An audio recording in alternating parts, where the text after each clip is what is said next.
Турција се разбуди во страф и паника откако поранешен ученик изврши вооружен напад во средно училиште на југот од земјата и повреди најмалку 16 лица.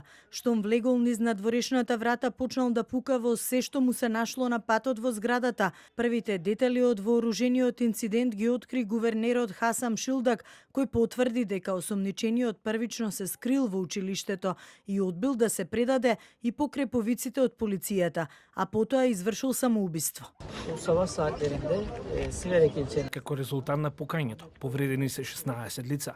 Онив 4 се наставници, 10 се ученици, 1 е полицаец и 1 е оператор во менза. За среќа нема жртви. Напаѓачот е понанешен ученик во ова училиште. Тој учел таму само до 9 оделенија, а потоа се запишал во средно училиште. Ова лице, родено во 2007 година, било притиснато во училиштето од нашите полициски екипи за време на инцидентот. Кога сватил дека ќе биде фатен, си го зел животот со огнено оружје.